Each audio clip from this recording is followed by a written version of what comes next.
Shalom, selamat pagi Bapak Ibu Jemaat yang dikasih Tuhan. Pada pagi hari ini salam sejahtera di dalam Tuhan Yesus Kristus. Kiranya berkat Tuhan senantiasa tercurah di dalam kehidupan kita. Pagi hari ini Bapak Ibu Jemaat yang dikasih Tuhan, marilah kita bersyukur oleh karena berkat pemeliharaan, pertolongan dan kasih karunia Tuhan yang senantiasa melawat kita. Pada pagi hari ini kita ada di minggu yang terakhir di bulan Juni ini, dan kita bersyukur karena satu bulan sudah kita lewati bersama dengan Tuhan, penuh dengan berkat, penuh dengan kemenangan, kekuatan, kesehatan yang baik. Semua ini karena berkat pertolongan Tuhan. Saudara-saudaraku yang kasih Tuhan, sebelum kita akan merenungkan firman Tuhan pada pagi hari ini, mari saya mengajak untuk kita berdoa bersama-sama. Mari kita berdoa. Bapa, di dalam nama Tuhan Yesus Kristus, Bapa yang kekal, Bapa yang mengasihi kami, pada pagi ini kami bersyukur kesempatan yang baik kalau kami masih ada hidup bersama dengan Tuhan. Bersyukur karena kami boleh melewati satu malam, bahkan sepanjang minggu ini, satu bulan yang kami lewati penuh dengan berkat pertolongan Tuhan yang luar biasa.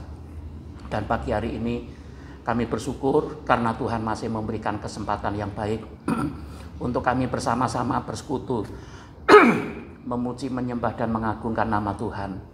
Kami berdoa kiranya Tuhan berkati Bapa saat kami mendengar firman Tuhan. Roh Kudus kiranya memeteraikan berkat ini dalam kehidupan kami. Di dalam nama Tuhan Yesus Kristus kami berdoa. Amin. Puji Tuhan Bapak Ibu, saudaraku yang kasih Tuhan. Renungan kita pada pagi hari ini saya memberikan satu tema, yaitu mempertanggungjawabkan hidup di hadapan Tuhan. Kita bersyukur karena ini adalah minggu yang terakhir dan kita sudah melewati satu bulan bersama dengan Tuhan. Dan kita bersyukur karena Tuhan banyak mengajarkan kepada kita perkara-perkara yang ajaib, yang luar biasa yang ada di dalam kehidupan kita. Saudara, mari kita melihat dua bagian firman Tuhan yang akan saya bacakan. Yang pertama dari kitab Injil Markus pasal 13 ayat 34 sampai ayat yang ke-36. Saya bacakan demikian firman Tuhan, Markus pasal 13 ayat 34 sampai 36. Saya bacakan demikian firman Tuhan. Dan halnya sama seperti seorang yang bepergian, yang meninggalkan rumahnya dan menyerahkan tanggung jawab kepada hamba-hambanya masing-masing dengan tugasnya, dan memerintahkan penunggu pintu supaya berjaga-jaga.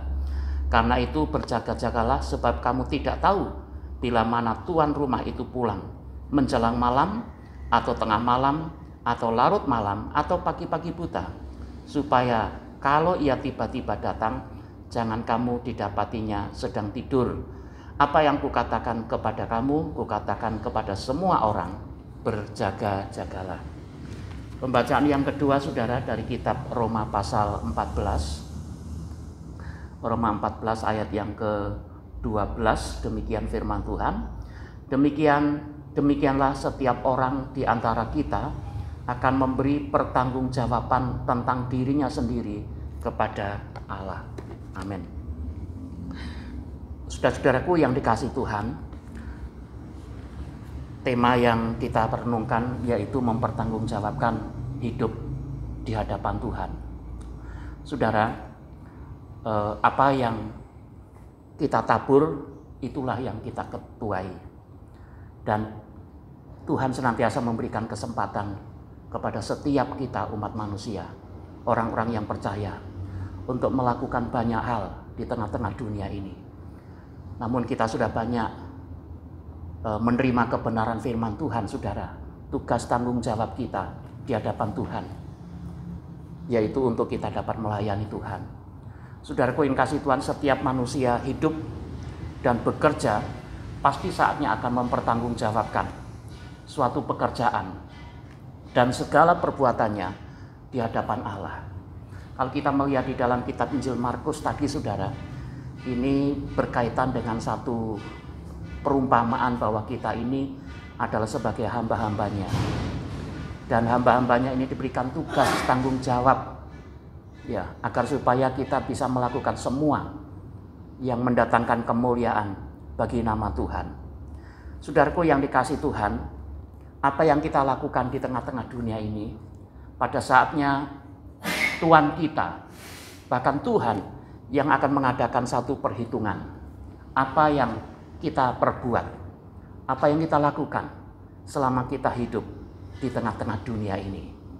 Saudaraku yang kasih Tuhan, Tuhan mengajarkan kepada kita bahwa kita sebagai hamba yang dipercayakan oleh Tuhan, dari semua perbuatan kita, dari semua pelayanan, tugas tanggung jawab kita sebagai hamba Tuhan, saudara, sebagai orang-orang yang percaya, sebagai gereja Tuhan, juga saatnya maka kita harus mempertanggungjawabkan semua pekerjaan dan perbuatan-perbuatan kita di hadapan Tuhan.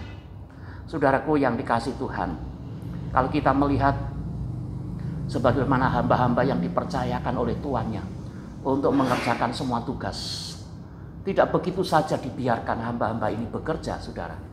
Tetapi saatnya ada satu perhitungan untuk mempertanggungjawabkan apa yang dilakukan terhadap apa yang dipercayakan oleh tuannya. Saudaraku yang kasih Tuhan, perlu kita banyak belajar dari kebenaran firman Tuhan, bahwa kita hidup dalam dunia ini tidak sebebas-bebasnya untuk melakukan apa saja yang sesuai dengan kemauan kita, kehendak kita, saudara. Ya, kita menabur yang baik, kita menabur segala perbuatan-perbuatan kebaikan terhadap sesama kita, apalagi yang berkaitan dengan tugas pelayanan kita kepada Tuhan. Itu sebabnya mari kita belajar apa yang kita lakukan lewat pekerjaan pelayanan kita. Ada saatnya kita akan mempertanggungjawabkan di hadapan Tuhan. Saudaraku yang kasih Tuhan, kita melihat ada 3 aspek tentang tanggung jawab yang kita kerjakan di hadapan Tuhan, saudara.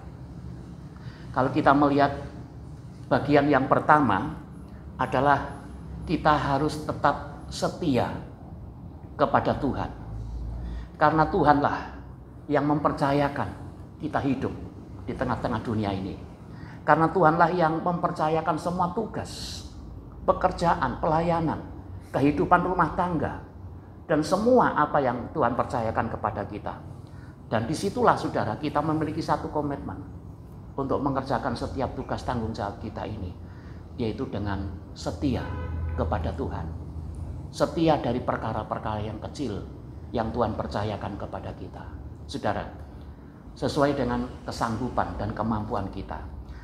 Saya melihat di dalam Alkitab ada 2 tokoh perempuan atau wanita yang memiliki satu tanggung jawab yang luar biasa.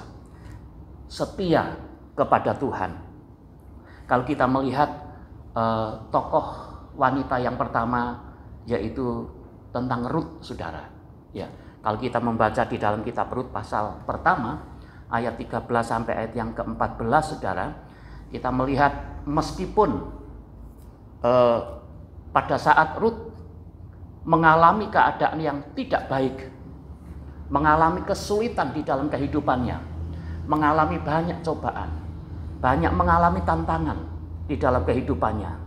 Tetapi kalau kita melihat di dalam kitab Rut pasal yang pertama, saudara, ayat 11, bahkan sampai ayat yang ke-17, saudara, diceritakan di sana, Rut dia tetap setia menyembah kepada Allah yang benar.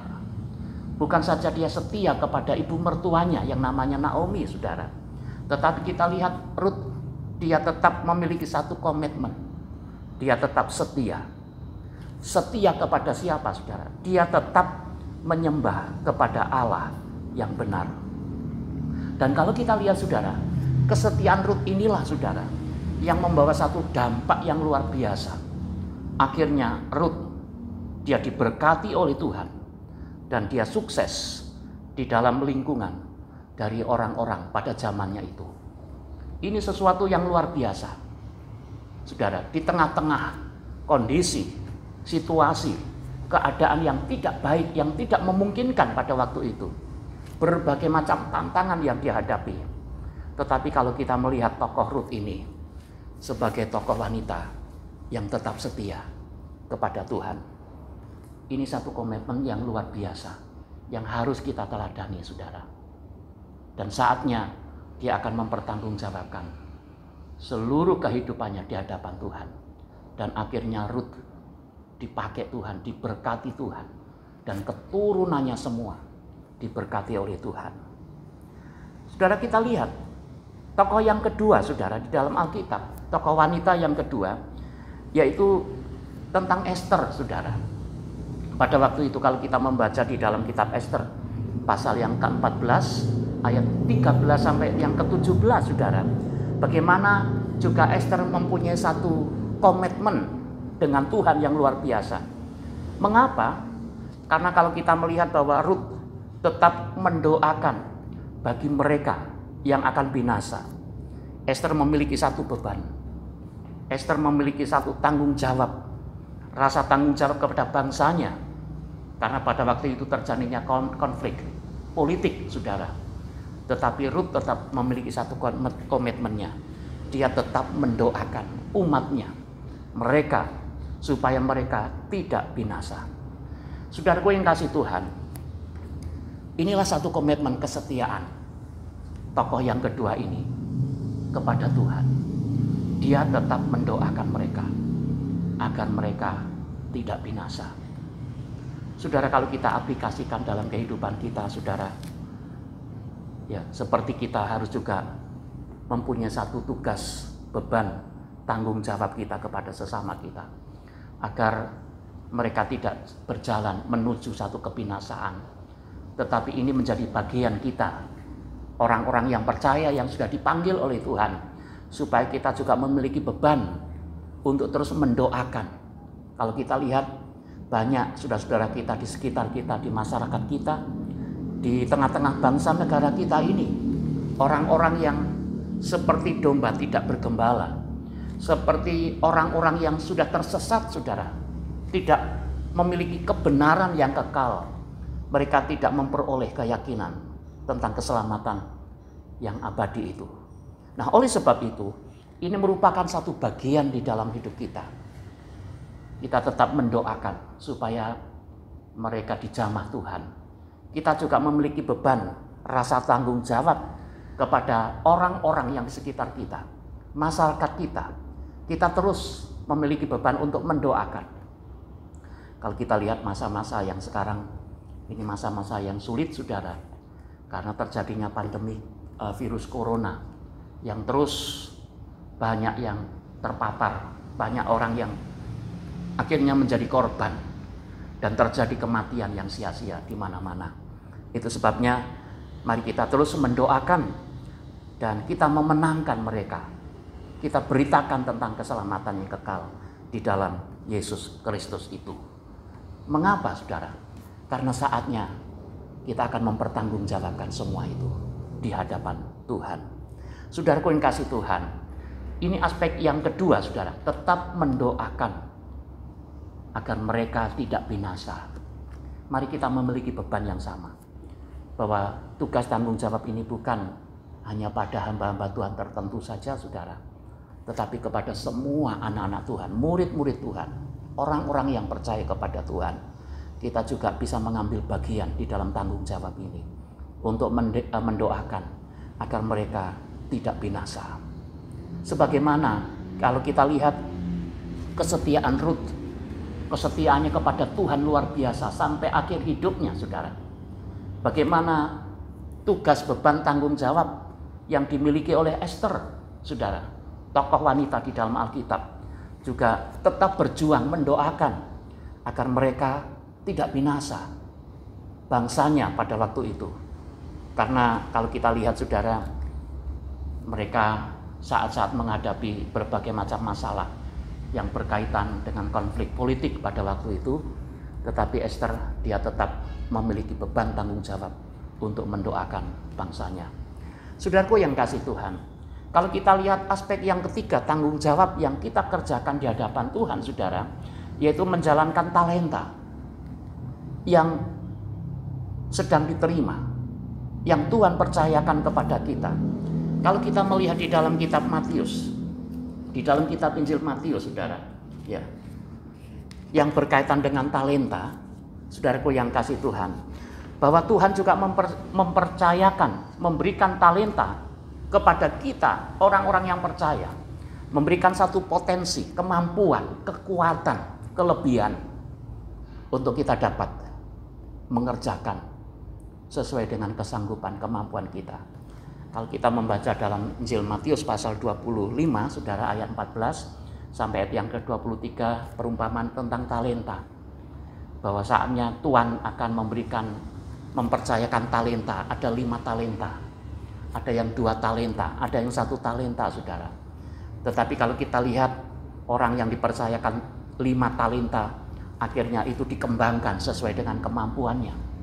Orang yang dipercayakan 2 talenta, akhirnya juga dikembangkan talenta itu lebih banyak dan berlipat-lipat, saudara. Tetapi ada orang yang dipercayakan 1 talenta, justru tidak dikembangkan, tetapi malah dia dipendam. Dan akhirnya dikatakan, ini adalah hamba yang jahat di mata Tuhan. Saudaraku yang dikasihi Tuhan, mari kita juga belajar dari kebenaran firman Tuhan ini. Mempertanggungjawabkan hidup kita di hadapan Tuhan. Sebagaimana Tuhan mempercayakan tugas pelayanan kepada kita. Tuhan mempercayakan pekerjaan kepada kita. Tuhan mempercayakan keluarga kita. Tuhan mempercayakan talenta yang Tuhan berikan. Yang semuanya ini perlu kita kembangkan. Kita lipat gandakan. Semua mendatangkan berkat. Menjadi berkat bagi banyak orang. Saudaraku yang kasih Tuhan. Itu sebabnya kalau kita lihat bahwa Tuhan ingin sekali saat ada perhitungan, saudara. Dan kita tidak mau kita dikatakan sebagai hamba yang jahat karena tidak mau mengembangkan talenta ini. Kalau kita lihat, saudara, bahwa Tuhan ingin supaya kita mau menjadi alat Tuhan. Kita mau menjadi berkat bagi banyak orang.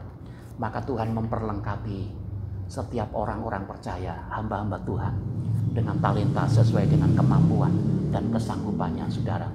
Bagaimana respon kita, tanggung jawab kita yang kita kerjakan di tengah-tengah masyarakat, di tengah-tengah gereja Tuhan, saudara. Apalagi kita sebagai orang-orang yang percaya, kita sudah banyak belajar bagaimana Tuhan mempercayakan misi pelayanan kepada seluruh bangsa di dunia ini, kepada orang-orang yang ada sekitar kita, saudara. Tuhan menetapkan kita menjadi saksi Tuhan, saudara, supaya hidup kita ini menjadi alat yang berguna, yang mendatangkan kemuliaan. Dan akhirnya ada jiwa-jiwa yang perlu diselamatkan.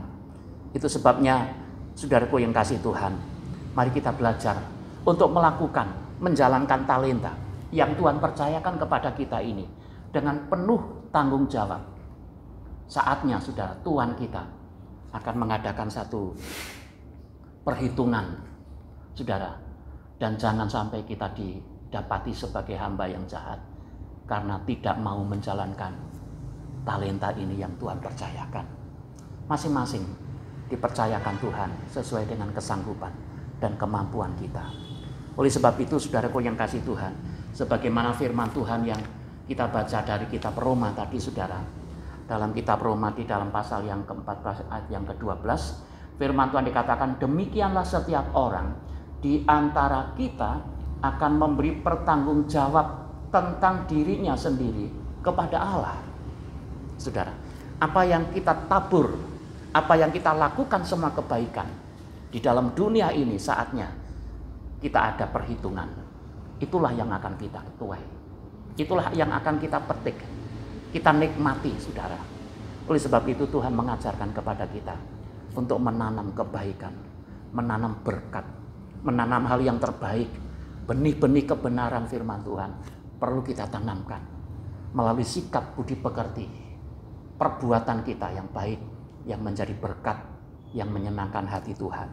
Karena apa? Saatnya kita akan mempertanggungjawabkan hidup kita ini di hadapan Tuhan. Oleh sebab itu, saudaraku yang kasih Tuhan, juga di dalam kitab 2 Korintus pasal 5 ayat yang ke-10, saudara. Firman Tuhan dikatakan, kitab 2 Korintus pasal 5 ayat yang ke-10. Firman Tuhan berkata, sebab kita semua harus menghadap tahta pengadilan Kristus, supaya setiap orang yang memperoleh apa yang patut diterimanya sesuai dengan yang dilakukannya dalam hidup ini, baik maupun yang jahat. Saudaraku yang dikasihi Tuhan, di dalam kebenaran firman Tuhan 2 Korintus pasal 5 ayat yang ke-10, saudara, di sana saatnya kita akan menghadap tahta pengadilan Kristus, dan saatnya kita akan menerima upah. Kita saatnya akan menerima balasan. Itu sebabnya, saudara, perlu kita banyak belajar. Kita hidup di dalam dunia ini tentu memiliki satu tujuan. Hidup kita bukan hanya untuk menyenangkan kedagingan, hawa nafsu, rasa manusia kita, saudara. Tetapi Tuhan ingin supaya hidup kita ini memiliki satu tujuan yang mulia, yaitu hidup ini mendatangkan kemuliaan. Hidup ini bermanfaat bagi sesama, berarti bagi kebutuhan orang lain. Kita perlu belajar banyak saling melengkapi satu dengan yang lain. Mengingat hidup kita ini tidak sempurna, saudara. Maka Tuhan memanggil kita supaya kita juga memperlengkapi saudara-saudara kita. Itu sebabnya, saudaraku yang dikasihi Tuhan, mari kita bersama-sama bagian yang terakhir. Hidup penuh dengan tanggung jawab dan melakukan pekerjaan Tuhan dan tekun melakukan kebaikan. Saya ingin menyampaikan ada 3 hal yang sangat mendasar yang harus dipertanggungjawabkan kita sebagai manusia kepada Allah. Yang pertama, saudara, kita sebagai manusia bertanggung jawab kepada Allah dimanapun kita berada dan pada saat apapun, saudara, saatnya akan mempertanggungjawabkan. Ini yang pertama, hal yang sangat mendasar. Maka perlu kita bertanggung jawab kepada Allah dimanapun, kapanpun saja waktunya. Saatnya kita harus mempertanggungjawabkan. Artinya mari kita belajar untuk menjadi orang-orang yang takut akan Tuhan, yang bisa menyenangkan hati Tuhan. Kita lihat, saudara, hal yang mendasar yang kedua. Manusia bertanggung jawab kepada Allah atas apa saja yang dimiliki. Itu sebabnya kita bersyukur Tuhan mempercayakan semua berkat kekayaan yang ada di dalam dunia ini untuk kita saatnya kita pakai untuk kemuliaan bagi nama Tuhan. Dan saatnya juga kita mempertanggungjawabkan kepada Allah apa saja yang Tuhan percayakan. Harta kekayaan, keluarga, pelayanan, pekerjaan, saudara. Mari kita belajar saatnya mengerjakan yang terbaik.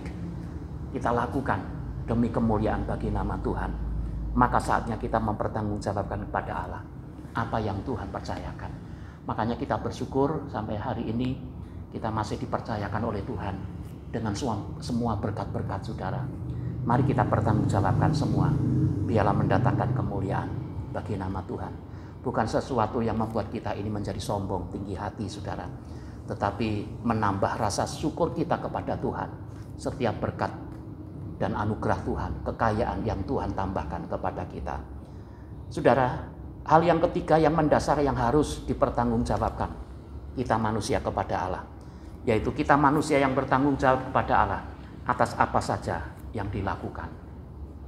Apapun yang kita lakukan, sekecil apapun, dimanapun, dan bentuk apapun yang kita lakukan, saatnya, saudara, maka kita akan mempertanggungjawabkan hidup kita.